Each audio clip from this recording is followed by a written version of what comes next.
Greetings, YouTube. Take two. The cat turned the camera off last time.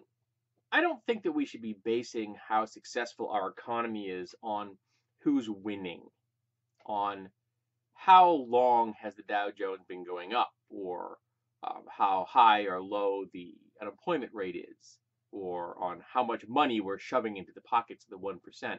I don't think those are great economic metrics.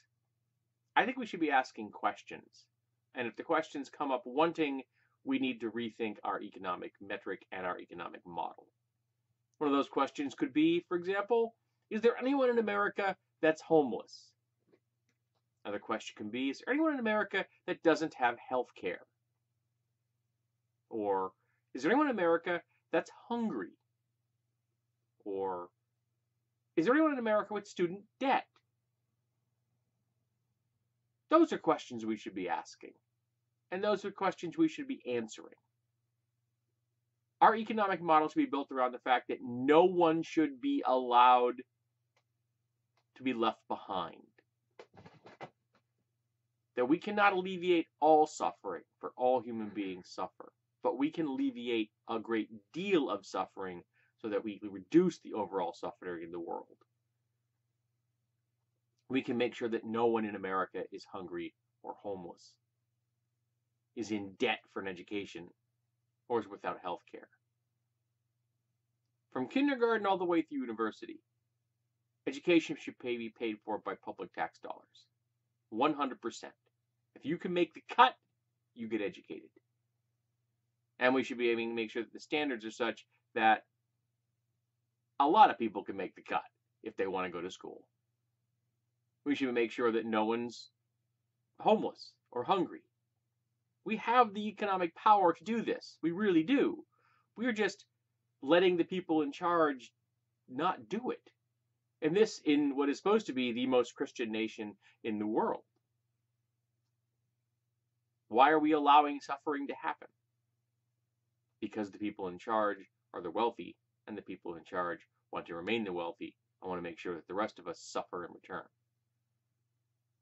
Capitalism has failed, and we need to do something about it. We have the wealth, we have the power. We're just letting the people in charge decide that suffering is what we do. And not only do we make sure that suffering continues, but we make sure that suffering increases, that we're cutting programs for the most needy in a time when the Dow is soaring above 20,000, when we've just given a huge tax break that is going to cause trillions of dollars of debt to the wealthy. This didn't work back in the Reagan era. It's not going to work now. We need to take care of the least of us. And we don't do that. So that's the economic metrics I think we should be using. We find the people that need help and we give it to them without judgment. We just do it. And if that means there are no billionaires in the world, okay, I can live with that. We don't need billionaires. We don't need people who have so much power that they can just dictate government policies at a whim. We need to make sure that we're not leaving anyone else behind. Anybody else out there that thinks that leaving people behind is the thing to do, for some strange reason they feel that it's morally justified to let people suffer, well, I'm calling you on that. I'm questioning your moral compass.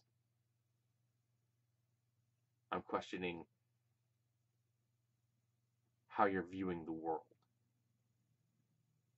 So stop for a minute, think about what policies you're endorsing, and ask yourself why you're endorsing them. If the answer is because I want to increase suffering, maybe it's time to take a really long, hard look in a mirror.